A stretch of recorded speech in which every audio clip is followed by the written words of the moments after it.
당신이 매일 쓰는 돈, 그 돈의 규칙은 누가 만들었을까요? 빈 하나에서 시작된 아이디어가 자본주의를 탄생시키고 보이지 않는 손은 어느 날 갑자기 멈춰버렸습니다.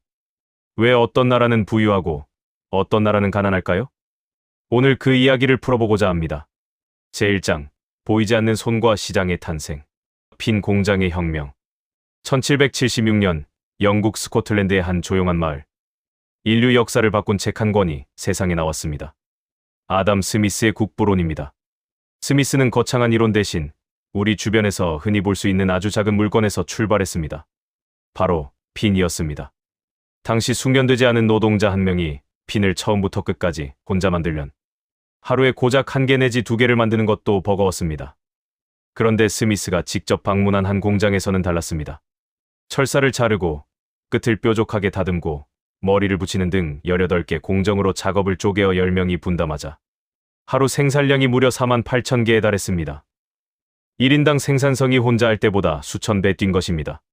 스미스는 여기서 멈추지 않았습니다. 그는 우리가 저녁 식사를 할 수 있는 건 정육점 주인이나 빵집 주인의 선의 덕분이 아니라 그들이 자신의 이익을 위해 일하기 때문이라고 말했습니다. 자유로운 시장에서 각자가 자기 이익을 좇을 때 누가 의도하지 않아도 사회 전체의 풍요로 이어진다는 것. 그는 이것을 보이지 않는 손이라 불렀습니다. 자본주의라는 거대한 엔진이 처음 시동을 걸었던 순간이었습니다. 보이지 않는 손의 배신.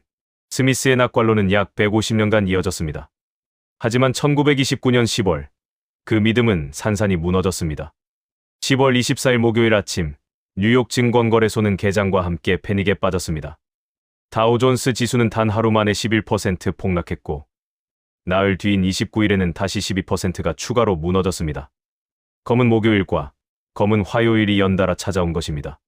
주가 폭락은 그것으로 끝나지 않았습니다. 1932년까지 3년에 걸쳐 다우존스는 고점 대비 무려 89%가 하락했습니다. 수천 개의 기업이 파산했고 1933년 미국의 실업률은 24.9%까지 치솟았습니다.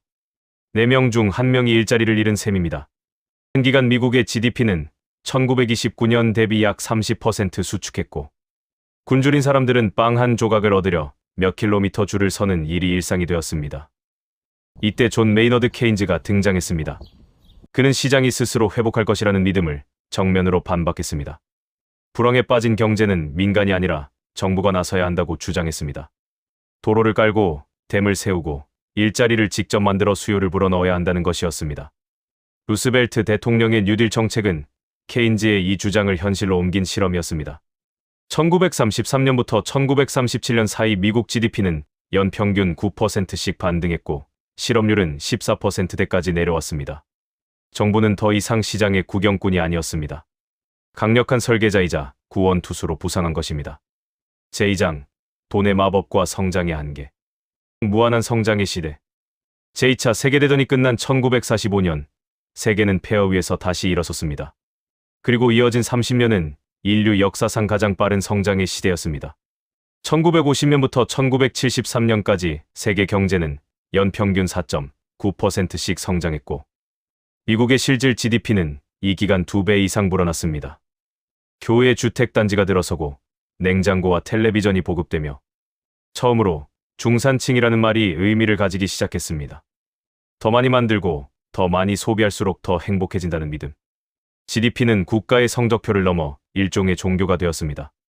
기술의 진보가 모든 문제를 해결해 줄 것이라는 낙관론이 경제학을 지배했습니다. 하지만 영원한 파티는 없었습니다. 1973년 10월 아랍 산유국들이 원유 수출을 금지하면서 유가는 단 3개월 만에 배럴당 3달러에서 12달러로 4배 뛰었습니다. 에너지값이 폭등하자 물가 전체가 들끓었습니다. 1980년 미국의 소비자 물가 상승률은 14.8%까지 치솟았고 동시에 실업률도 7%를 넘어섰습니다. 경기는 침체인데 물가는 오르는 이른바 스태그플레이션이라는 낯선 괴물이 등장한 것입니다. 윌턴 프리드먼은 이 상황을 정부가 무분별하게 돈을 풀었기 때문이라고 진단했습니다. 그의 처방은 단호했습니다. 정부 개입을 줄이고 통화량을 엄격히 통제하라는 것이었습니다. 1979년 연방준비제도 의장에 오른 폴 볼커는 그 처방을 그대로 실행했습니다. 기준금리를 1981년 6월 무려 20%까지 끌어올린 것입니다. 경기는 일시적으로 더 나빠졌고 실업률은 10.8%까지 올랐지만 결국 인플레이션은 잡혔습니다. 1983년 물가 상승률은 3%대로 내려앉았습니다. 돈을 함부로 풀면 반드시 대가를 치른다는 교훈을 역사가 다시 한번 가르쳐준 순간이었습니다. 제3장, 새로운 규칙, 그리고 미래. 디지털 영토와 비트의 경제학. 21세기, 경제의 무게중심은 굴뚝 공장에서 데이터 서버로 완전히 넘어왔습니다. 2024년 기준 세계에서 시가총액 상위 10개 기업 중 7개가 기술 기업입니다.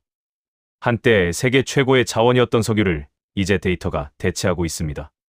구글, 아마존, 엔비디아 같은 기업들이 만들어내는 디지털 제국의 GDP를 합산하면 웬만한 국가 경제를 훌쩍 넘어섭니다. 하지만 성장에는 이제 다른 질문이 따라붙습니다. 2030년까지 전 세계 탄소 배출량을 2019년 대비 45% 감축해야 한다는 목표는 단순한 환경 구호가 아닙니다. 기후 리스크로 인한 경제적 손실이 2050년까지 최대 23조 달러에 달할 수 있다는 분석이 나오는 지금. 그것은 생존의 문제이자 새로운 경제의 판을 짜는 일입니다. 경제학은 차가운 숫자의 학문이 아닙니다. 빈 하나에서 시작해 대공황을 넘고 석유 위기를 버텨내며 디지털 시대까지 이어진 이 긴 여정은 결국 하나의 질문으로 귀결됩니다.